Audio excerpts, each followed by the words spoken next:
ራስን መውደድ ማለት ለራስ መርገብገብ ስድ መሆን አይደለም። ራስህን የምታቆላምጥ የምታቀማጥል ከሆነ ራስህን ታበላሻለህ። ይህንን በልጅህ ላይ አታደርገውም። የተቀማጠለ ልጅ ሲያድግ ሁሉ ይገባኛል ባይ፣ ባለጌ፣ እጅግ አስቀያሚ ባህሪ ያለው ስለሚሆን ሰዎች በእርሱ ዙሪያ መሆን አይፈልጉም። ስለዚህ ራስህን ስታቀማጥል ራስህን እየወደድክ ሳይሆን ራስህን እያጠፋህ ነው። ማንነትህ ዲሲፕሊን፣ ስርዓት ያስፈልገዋል። ማንነትህ ሊያድግ የሚችለው የተሻለ የሚያደርገውን ነገር ስትሰጠው ብቻ ነው። ራስን መውደድ ማለት ራስን መገንባት ማለት ነው። ውድ ወንድሞቼና እህቶቼ፣ አንዳንዴ ራስን መገንባት ትንሽ ህመምና ትንሽ ትግል ሊኖረው ይችላል። ውጤቱ ግን የተሻለ ሰው መሆን ነው። ራስህን አገልግል፣ ራስህን ገንባ። ራስን መውደድ ማለት እንዲህ ነው። ራስን የመገንባት የመጀመሪያው ቅድመ ሁኔታ ደግሞ ራስን ማወቅ ነው። ጥንካሬንና ድክመትን፣ የምታውቀውንና የማታውቀውን ማወቅ አለብህ። ነፍስን ማወቅ ማለት ወንድሞቼና እህቶቼ ለሌሎች መስጠት የምትችለውን ነገር ማወቅ ነው። መጠቀም የምትችለውንና ጠቃሚ የሆነውን ነገር ማወቅ ነው። እንዲሁም የሌለህንና ዋጋ ቢስ የሚያደርግህን ነገር ማወቅ ነው። ራስን መቆጣጠር እስከምትችል ድረስ እነዚያን ክህሎቶች ለመገንባት ሞክር። አንዴ ራስህንና ያለህበትን እውነታ ካወቅክ በኋላ በሰዎች ፊት ልክ ባለህበት እውነታ ላይ አትታይ። በሰዎች ፊት ካለህበት እውነታ ጥቂት ዝቅ ብለህ ታይ። ይህ ትህትና ይባላል። ይህ ነው ነብዩ ሰለላሁ ዐለይሂ ወሰለም እንዲህ አሉት፣ ለአላህ ብሎ ዝቅ ያለ ሰው አላህ ከፍ ያደርገዋል። ራስህን ካለህበት እውነታ ጥቂት ዝቅ አድርግ።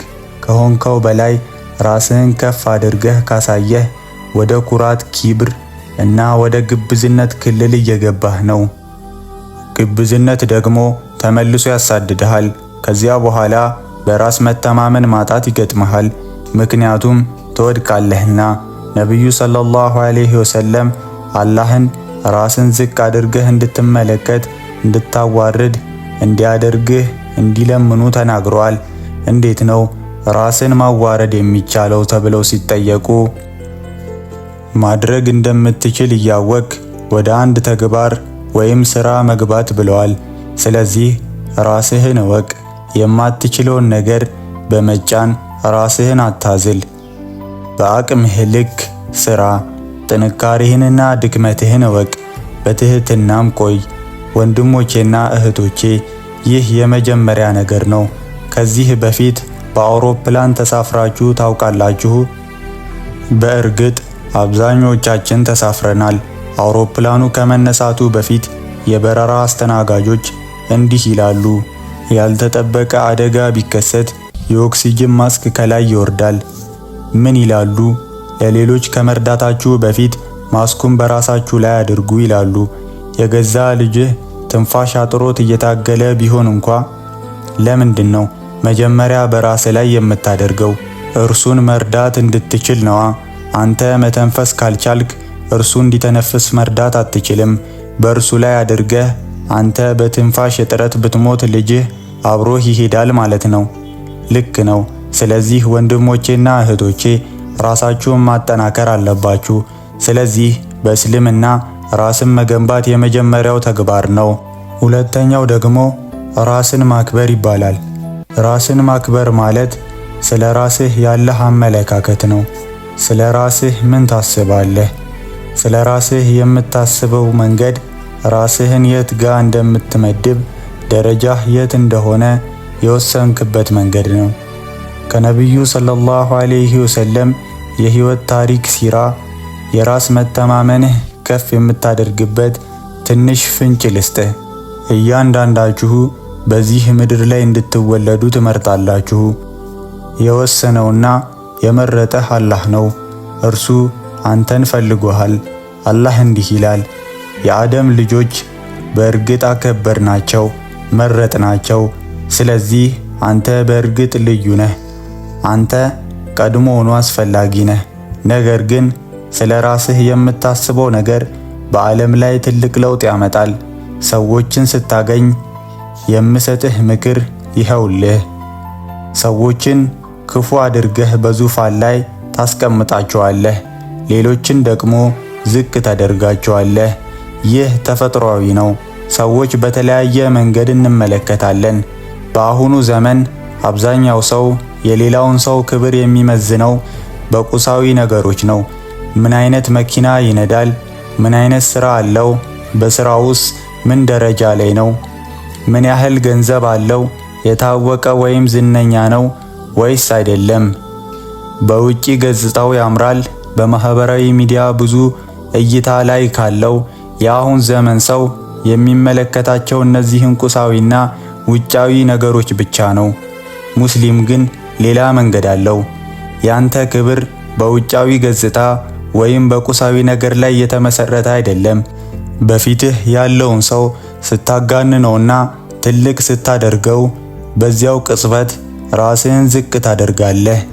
ራስህን ስታጋንን ደግሞ ሌሎችን ዝቅ ታደርጋለህ።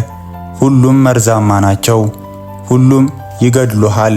አንደኛው ኩራት ክብር ነው፣ ያጠፋሃል። ሌላኛው ደግሞ ራስህን ዝቅ ማድረግና ለራስህ የሚገባህን አስፈላጊነት አለመስጠት ነው። መፍትሄው ምንድነው? ነብዩ ሰለላሁ ዐለይሂ ወሰለም እንዲህ ብለዋል፣ ሰዎች በየደረጃቸው አስቀምጧቸው። ይህ ማለት እያንዳንዱ ሰው የሚገባው ቦታ ላይ ይሁን። ሁሉም ሰው የሚገባው ቦታ የት ነው? እኔ ምንድነኝ? አንተስ ምንድነህ? እኛ ሰዎች ነን። ያ የድርጅት ስራ አስኪያጅ ሰው ነው። ያ አለቃህ ሰው ነው። ያ ባል ወይም ሚስት ሰው ነው። ወላጆችህ ሰዎች ናቸው። ልጆችህ ሰዎች ናቸው። ያ ወይም ይህ ያለህ ጓደኛህ ሰው ነው። ያ ውድ መኪና የሚነዳው ብዙ ገንዘብ ያለው ሰውም ሰው ነው። በመጨረሻ ሁላችንም ሰዎች ነን። ሁለተኛው ነገር ደግሞ ሁላችንም በአላህ የተፈጠርነው ለአንድ ዓላማ ነው። ሁላችንም በተመሳሳይ ፈተና ላይ ነን። እርሱ አንድ ክህሎት ካለው አንተ ሌላ አለህ። ምናልባት ካንተ በላይ የሆነ የሚመስለው ሰው ከቤተሰቡ ጋር ችግር ሊኖርበት ይችላል። አንተ ግን ከቤተሰብህ ጋር ጥሩ ግንኙነት ሊኖርህ ይችላል። ይህንንም አምላክህን አመስግን፣ አልሐምዱሊላህ በል። ያ ሰው የጤና ችግር ሊኖርበት ይችላል። አንተ ግን ጤናማ ልትሆን ትችላለህ። ያ ሰው ከስራህ ውጪ የሚደሰትበት የትርፍ ጊዜ ማሳለፊያ ወይም ሌላ ክህሎት ላይኖረው ይችላል። አንተ ግን የምትደሰትባቸው የትርፍ ጊዜ ማሳለፊያዎችና ክህሎቶች ሊኖሩህ ይችላሉ። አላህ ለእያንዳንዱ ሰው የራሱ ጸጋ ሰጥቶታል። ስለዚህ ራስህን አታጋንን፣ ሌሎችን በማጋነንም ራስህን ዝቅ አታድርግ። እንደ ሰው አስባቸው። አዎ ለተወሰኑ ሰዎች የተለየ ክብርና ትኩረት እንሰጣለን፣ ጠቃሚ ከሆነና የሚገባቸው ከሆነ።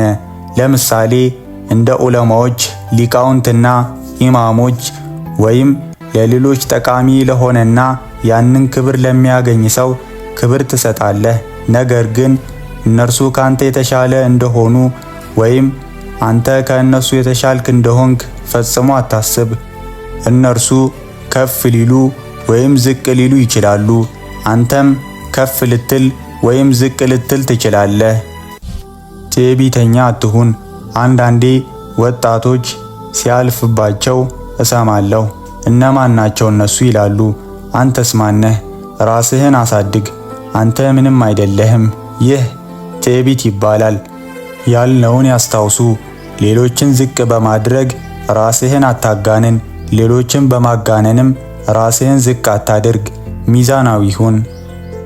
ለዚህ ነው አላህ እንዲህ ያለው፣ እንደዚሁም መካከለኛ ሚዛናዊ ህዝቦች ያደረግናችሁ፣ በጣም ብዙም ሳይሆን በጣም ትንሽም ሳይሆን ሚዛናዊ ሁኑ። ነብዩ ሰለላሁ ዐለይሂ ወሰለም አላህ ሚዛናዊነትን በሁሉም ጉዳይ ላይ እንደሚወድ ተናግረዋል። ስለዚህ ለዚያ ሚዛናዊነት ስሩ።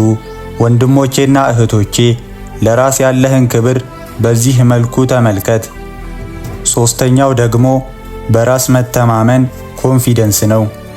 ይህ ከመጠን ያለፈ መተማመን ወይም የመተማመን ማነስ ሊሆን ይችላል። እዚህ ጋር ብስለት ያለው ጎን አለ።